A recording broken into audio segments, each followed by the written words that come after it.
سردی کے موسم میں آپ نکلے، سردی کا موسم، کھجوریں گرمیوں میں ہوتی ہیں، سردی میں کھجور نہیں ہوتی۔ کچھ صحابہ بھوک بیٹھے ہوئے تھے، آپ نے فرمایا کیوں بیٹھے ہو؟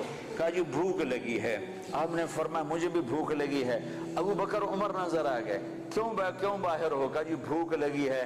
آپ نے کہا مجھے بھی بھوک لگی ہے۔ تو اب کافی سارے اکٹھے ہو گئے جن کو بھوک لگی تھی، تو آپ نے حضرت علی سے فرمایا علی یہ سامنے کھجور کا درخت ہے، اس کے پاس جاؤ اور اس سے کہو تمہیں اللہ کا رسول حکم دیتا ہے ہمیں تازہ کھجوریں پیش کی جائیں۔ ہائے ہائے، جس کی درخت مانے اس کی ہم نے نہ مانی۔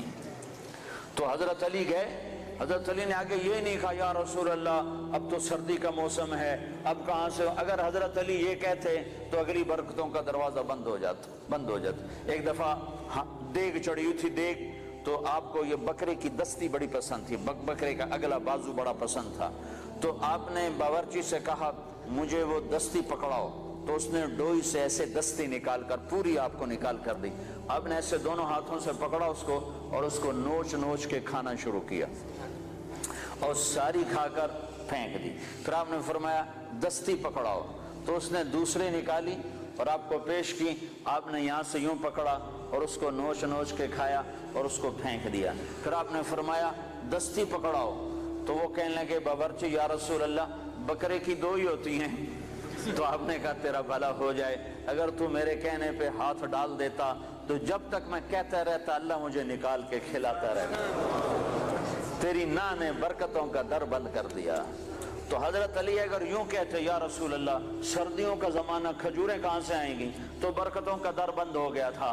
حضرت علی نے ایک دم اٹھے دوڑ لگائی اور کھجور سے کہہ رہے ہیں، کھجور سے، بے جان درخت سے اللہ کہے ایھا التمر ایھا النخلۃ، اے کھجور کے درخت، اللہ کا نبی کہہ رہا ہمیں تازہ کھجوریں پیش کی جائیں، تو رب ذوالجلال کی قسم پتوں سے تازہ کھجوریں ٹپ ٹپ گرنے لگی، ساری چادر بھر گئی، ساری چادر بھر گئی۔ آپ نے چادر کی پنڈ بنائی اور اٹھا کر آپ نے صحابہ کے سامنے پیش کر کھاؤ۔ سب نے کھایا، آپ نے بھی کھایا، ابو بکر نے بھی، عمر نے بھی۔ کچھ بچ گئیں تو آپ نے فرمایا علی سے جا لے جا، فاطمہ بھوکی ہوگی، میرے بچے بھوکے ہوں گے، ان کو بھی جا کے کھلا۔ یہ میرے نبی کی نبوت ہے کہ بے جان پر بھی نبوت، جاندار پر بھی نبوت، مردہ پر بھی نبوت، زندہ پر بھی نبوت۔